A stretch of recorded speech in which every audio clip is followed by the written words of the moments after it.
So, I want you to just picture a really specific, incredibly quiet scene for a second. Okay, set the scene. Right, so you are sitting completely alone in a room.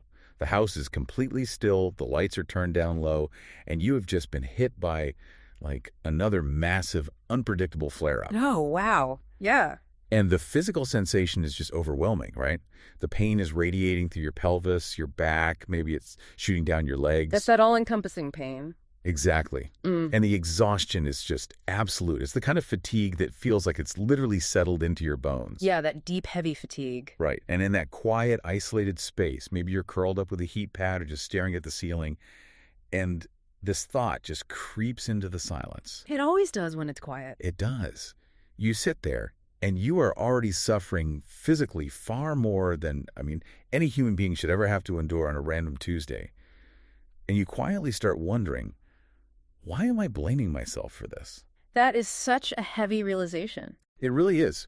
Why, layered suffocatingly on top of all this physical agony, is there this heavy, undeniable sense of guilt? Yeah, and it is a profoundly lonely place to find yourself. Truly. And what makes it so insidious is that it feels so entirely personal to you, yet, it is a moment that's literally playing out behind closed doors for millions of women across the globe. Millions. It's staggering. Right. You have this quiet internal monologue where a biological malfunction like a purely physical disease somehow morphs into a moral referendum on your own worth. Wow. A moral referendum. That hits hard. It really does. You basically start assessing your value based on your capacity to withstand pain. And that quiet, devastating question is basically the entire compass for our deep dive today. I'm really glad we're tackling this. Me too. Yeah. So we are exploring this remarkably detailed, incredibly empathetic piece of writing. It's an article titled, Why Endometriosis Makes You Blame Yourself. Such a powerful title. Right. It's authored by Luc Jen, who is, he's a husband, a blogger, and a researcher. And he's got a really interesting vantage point. He does. He has basically spent years standing right beside his wife as she navigates the absolute labyrinth of this chronic illness. Which is key, right? We are looking at a perspective that sits on the outside, but it is intimately tethered to the reality of the disease. Exactly. It offers a really unique lens. It does, because he is observing the psychological toll of endometriosis with, deep intimacy and love. Yeah. But because he isn't the one who is physically submerged in the pain, he can see the mechanics of the guilt that the sufferer is often just too exhausted to recognize. Oh, that makes so much sense. When you're in the pain, you can't see the forest for the trees. Right. He sees the trap being built around her. So our mission today is to pull that trap apart piece by piece. We really need to unpack the psychological toll of endometriosis. And it's a huge toll. I want to understand how a disease that attacks tissue and organs tricks the mind into feeling like a burden. It's a massive cognitive distortion. It is. But we aren't just going to admire the problem here. We are going to explore the practical, hard-won insights that Lukjan and his wife discovered to actually unlearn that guilt. That's the most important part. Right. The destination we are aiming for is a complete transition from internalized blame to self-acceptance. Well, to even begin that journey, we have to start by validating the listener right now. Absolutely. The foundational premise of this entire discussion is this. The reason you blame yourself for this illness is not because you are weak. Say that again for the people in the back. Seriously, you are not dramatic, you are not fundamentally broken, and you are not difficult to love or live with. I love that. The guilt you feel is the natural, almost inevitable result of enduring years of invisible pain and systemic dismissal. I'm trying to bridge that gap in my mind, though. Okay, what do you mean? Well, how does a disease that is entirely physical, where tissue similar to the lining of the uterus grows outside the uterus, how does that end up attacking a woman's fundamental sense of self? It's a jump for sure. Yeah, before we can dismantle the guilt, I feel like we have to understand the anatomy of it. Where does this internalized blame actually take root? Well, it takes root in the invisibility of the battle. The invisibility. Right. Think about how we traditionally understand illness in our society.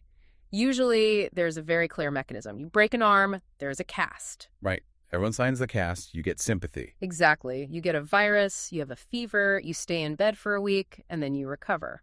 The social contract of being sick is very linear. It is a beginning, a middle, and an end. But endometriosis shatters that linear timeline entirely. It is defined by invisible agony. Which is so isolating. It is. It's defined by delayed diagnoses that routinely stretch into years, sometimes a decade or more, and the symptoms themselves are just completely erratic. Yeah, the symptoms are wildly unpredictable. We're talking about pain that jumps between the bowel, the bladder, the pelvis, the lower back. It's everywhere. It dictates your sleep patterns. It alters your moods. It completely disrupts intimacy. It's like this constantly moving target. And because there is no visible cast, right? There is no outward indicator of the internal chaos. Exactly. The outside world just simply assumes you're fine. Right, which is so unfair. It is. Employers, friends, sometimes even your own family, they expect you to function at 100% capacity because you look normal.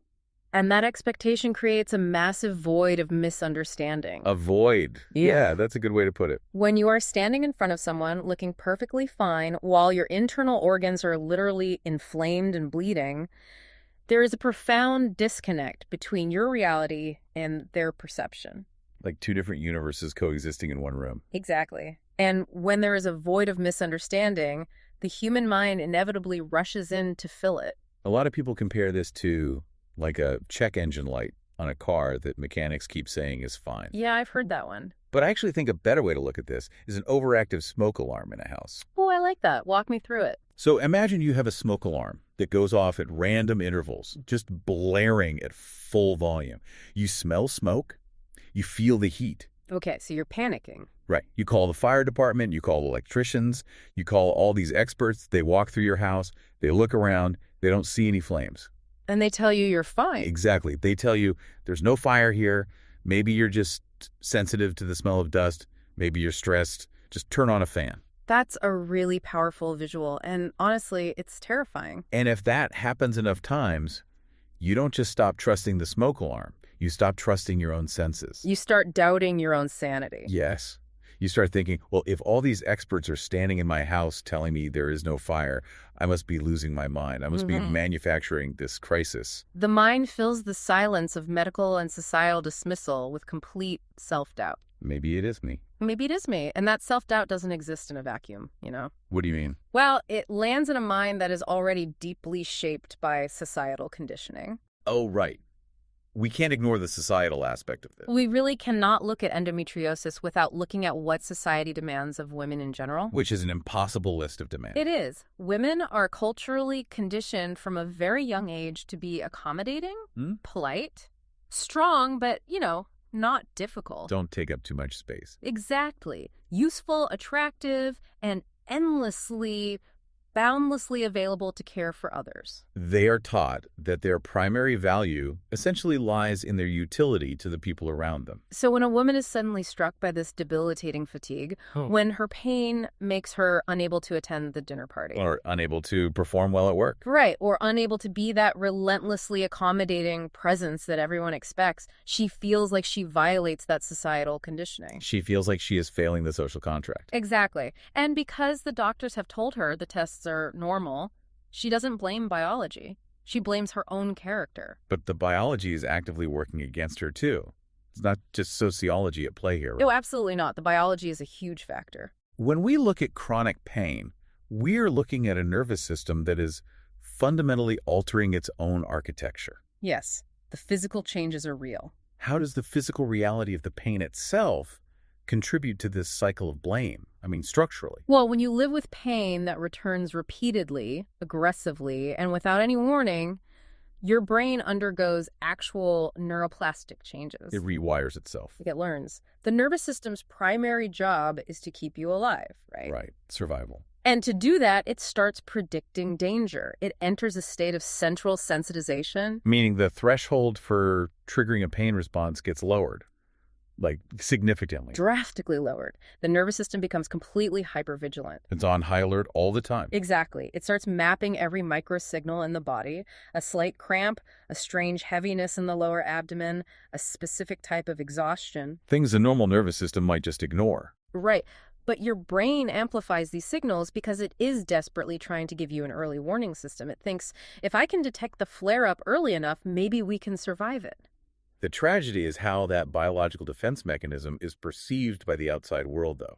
Oh, it's perceived so poorly. Because to a partner or a boss, that hypervigilance looks like neurosis. Yes, it looks like anxiety. It looks like a person obsessing over every little bodily function, Oh. constantly catastrophizing. But this isn't anxiety masquerading as physical pain. No. It is a human nervous system operating exactly as it evolved to operate under the threat of repeated trauma. But then protection morphs into punishment. It really does. When the brain is locked in this state of severe hypervigilance and there is no clear external enemy to fight. Right, there's no tiger to run from. Exactly, no visible wound to tend to. The fear has nowhere to go but inward. The desperate search for control twists into an interrogation. Oh, an interrogation, that's a brutal word for it. But it's true. The brain asks, what did I do wrong to cause this pain? Did I eat the wrong food yesterday? Did I sit in the wrong chair? Did I not do enough yoga? Am I being punished? Yes. The nervous system's attempt to find a cause and effect relationship traps the sufferer in a loop of profound self-blame. And if the nervous system is literally rewiring itself to search for fault, it makes total sense why that blame doesn't just stay neatly compartmentalized as a reaction to physical pain. It bleeds into absolutely everything. Right. When your brain is stuck in that biological loop of searching for a threat and finding fault, it eventually turns its gaze inward, literally. You look in the mirror. Yes. You look in the mirror and the blame distorts your relationship with your own body. Which brings us to a deeply painful aspect of the disease, and that's the attack on identity. This part of Lichten's writing really got to me. It's so raw. Chronic illness of this nature requires mourning the person you were before the symptoms took over. It is literally a grief process for a living self. I really want to spend time on this concept of the old self, because the physical changes dictated by endometriosis are profound. They are drastically life-altering. We are talking about severe, painful bloating. It's often referred to as endobelly. Where a woman can look months pregnant due to just sheer inflammation. Exactly. And we're talking about surgical scars, unpredictable and dramatic weight fluctuations from hormone treatments. The treatments themselves alter your body. And an exhaustion so deep, it changes the actual posture and complexion of a person. You stop recognizing yourself. Right. When you look in the mirror, you aren't just seeing symptoms, you are looking at a stranger. What the author observes here is so vital. He notes that endometriosis changes not just how a woman feels physically, but how she perceives her own nature. Her core identity. Yes. The pain, the medical interventions, the bloating, they can strip away feelings of femininity, attractiveness, and vitality. Which is heartbreaking. She looks in the mirror and feels betrayed by the flesh and bone looking back at her. The body ceases to be a home, and it just becomes a cage. And if you feel entirely alienated from your own body, how do you navigate letting someone else love that body? That is the incredibly difficult next step. The jump from losing your own identity to the devastation this wreaks on intimacy seems almost insurmountable to me. Because endometriosis frequently causes acute physical pain during or after sex. Right. There can be bleeding, severe pelvic tenderness, and a lingering ache that lasts for days afterward. The psychological fallout of that is massive. I mean, the bedroom is culturally and emotionally supposed to be a sanctuary, right? A place of safety, vulnerability, and connection. Exactly. When a disease introduces severe physical pain into that sanctuary, it fundamentally rewires the association. It turns safety into fear. Intimacy becomes entangled with anxiety, anticipation of pain, and potential trauma. The emotional shutdown that follows is a protective mechanism. It is not a lack of love. I read about this dynamic in the source, and I am just struck by a glaring question. What's the question? How does a woman navigate the sheer crushing guilt of having to pull away? Oh, the guilt is immense. Because she's sitting there on the edge of the bed, in pain, feeling like she is actively depriving her partner. She feels like she's failing them. She feels like she is changing his life for the worse, that she's being too much to handle, or honestly, that he would simply be happier with someone whose body is just easier to love. That internal monologue is basically the culmination of everything we've discussed so far. It's the societal pressure, the biology, all of it. Right. The societal pressure to be available, the biological hypervigilance searching for fault, and the lack of external validation.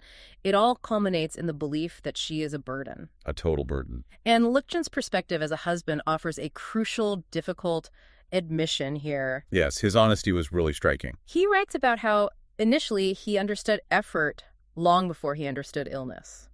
That distinction is fascinating to me. Understanding effort versus understanding illness. Well, society, broadly speaking, teaches men to be fixers. Absolutely. Give them a problem, they want to solve it.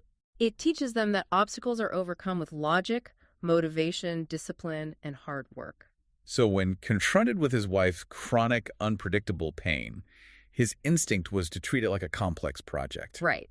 If we research enough diets, if we apply enough logic, if you just push through this barrier, we can fix the problem. But endometriosis is utterly indifferent to logic and motivation. Completely indifferent. A motivational speech does not shrink inflamed endometrial tissue on a bowel. It really doesn't. And when a partner tries to apply that fix-it mentality, even with the absolute best of intentions, it has a devastating unintended consequence. It does. It inadvertently signals to the woman that if she is still sick, she simply isn't trying hard enough. Which just amplifies the guilt exponentially. Lukjan had to undergo a massive unlearning process himself. He had to realize that his wife did not need him to be a mechanic trying to fix a broken machine. She needed a safe harbor. Yes. He learned that unconditional love cannot require a woman to present her pain in a neat, easily digestible package in order to be believed and supported. He used a phrase to describe what women go through that I think is honestly one of the most poignant descriptors of chronic illness I've ever heard. I know exactly the one you mean. He said a woman in pain shouldn't have to become a lawyer in her own home. A lawyer in her own home. You can just feel the exhaustion in that phrase. You really can. It perfectly captures the emotional labor required to build a case, gather evidence, and present arguments to the person who is supposed to love you most, just to secure basic empathy. Having to constantly prove the severity of your suffering, anticipating cross-examination about your symptoms. Are you sure it's that bad today? You seemed fine yesterday. Right. The burden of proof is placed squarely on the shoulders of the person who is already in agony. And that is the absolute nadir of the internalized blame. The rock bottom. When you are fighting your own biology, fighting the medical system, and then fighting to be believed in your own living room, the weight is crushing. So we have mapped the depth of this darkness. We see the mechanics of how the invisible pain, the medical gaslighting, the biological rewiring, and the relationship strain all collaborate to convince a woman she is a burden. We've laid it all out. But the purpose of this deep dive is not to leave the listener at the bottom of the well. No, we have to pivot. We have to. How do we begin the monumental task of shifting toward self-acceptance? Well, the blueprint for decoupling the disease from identity starts with a very specific shift in language. Okay, tell me about that. It requires a conscious, deliberate severing of the linguistic tie between the self and the symptom. You have to name the disease, not yourself. I see what you're saying, but in the middle of a flare-up, when you're exhausted and just trying to survive the hour, does changing a pronoun really make a difference? It does. It kind of feels a bit like putting a Band-Aid on a bullet wound. I get why it feels that way. It seems small, but it is cognitively profound. Okay, how so? Over years of chronic illness, the boundary between I'm experiencing an illness and I am the problem dissolves entirely. They blur into one. The mind conflates the two. When you have to cancel a much-anticipated trip, the immediate internal thought is, I ruined the trip. Because you were the one who had to make the call. Right. The shift in language is the first step in rebuilding that boundary. The narrative must aggressively change to, endometriosis ruined the trip. The disease is making this impossible, not me. Oh, wow. You are actively relocating the source of the conflict. Exactly. It's moving the blame from your character to your biology. And that actually maps perfectly onto the distinction the author makes between guilt and responsibility. Yes. Guilt and responsibility are often used interchangeably in normal conversation, but psychologically, they are worlds apart. Break that down for me. Guilt is corrosive. Guilt whispers, this is your fault. You are a failure for not being able to handle this. You are a bad partner. It attacks who you are. Right. Guilt is a moral judgment on your character based on an uncontrollable circumstance. Whereas responsibility is acknowledging the reality of the logistics without absorbing the moral failure. Yes. Responsibility says, my body is currently going through a severe inflammatory response.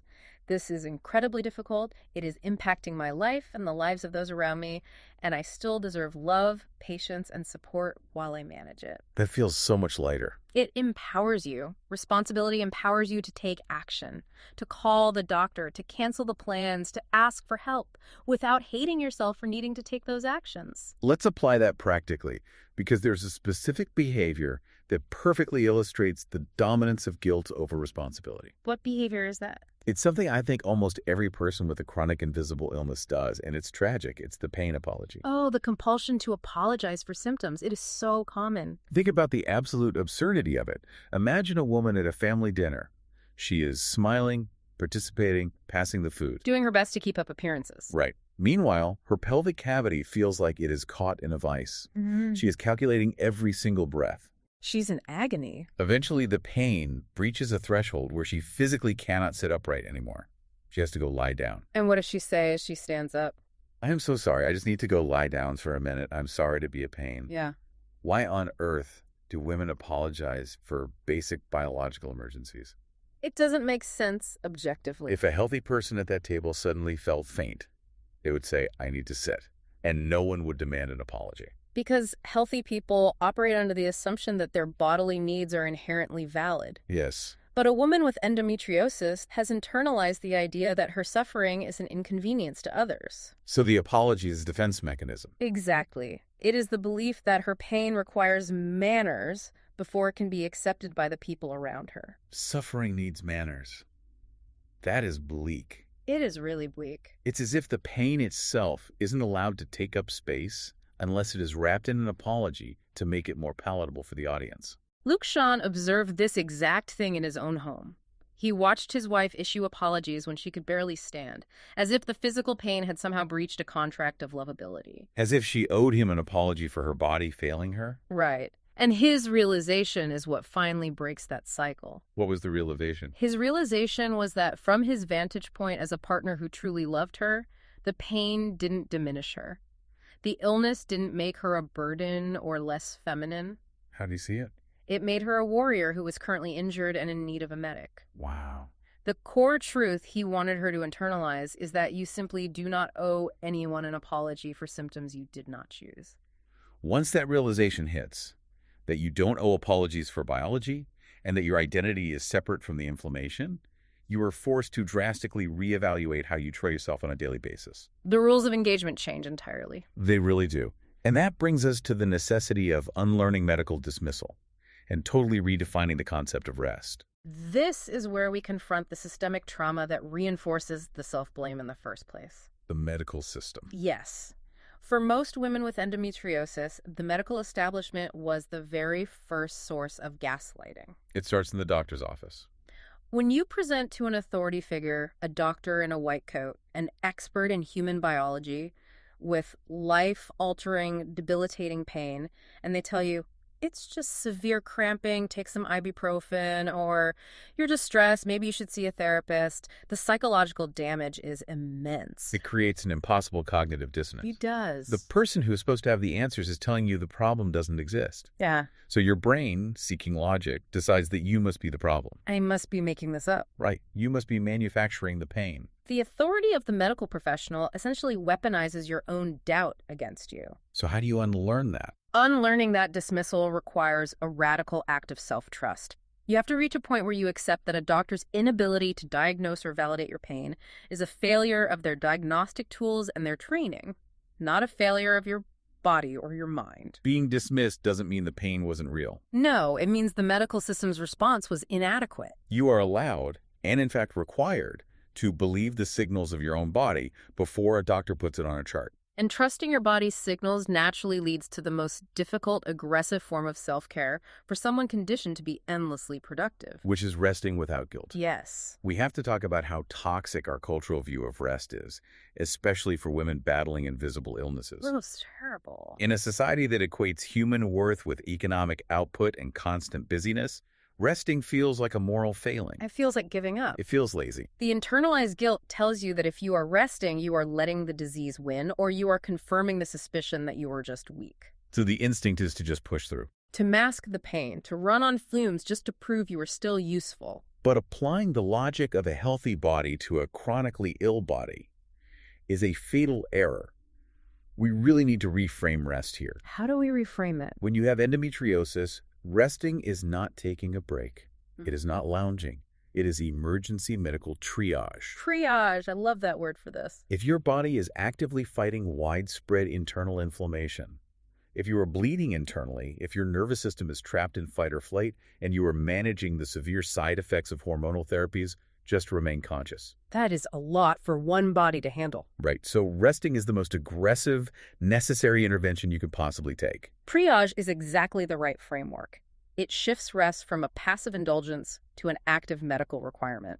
If someone walked into an emergency room with a deep laceration on their leg, the doctors wouldn't tell them to try to walk it off and answer a few emails while they bleed. Of course not. They would mobilize the patient to stop the trauma. On a bad flare day, your body is in an active state of physical trauma. Healing on those days might literally look like lying completely still with a hot water bottle, wearing loose clothing, and staring at a wall for 6 hours. And that is not a failure of productivity. No, that is successfully managing a biological crisis. The author offers a metric that is vital for survival here. He says, do not measure your worth by your productivity on a flare day. That's a great rule. The only metric for success on those days is survival and whatever comfort you can claw back from the pain. Okay, so we've dismantled the apologies, we've rejected the gaslighting, we've redefined rest as triage, we have arrived at the threshold of self-acceptance. We made it to the threshold. But achieving a moment of clarity is very different from maintaining it. Oh, maintaining it is the real work. How do you protect this new mindset? Because the pain will return. The bad days are inevitable. You need an arsenal to protect your self-worth. You do. Protecting self-acceptance is an active daily practice.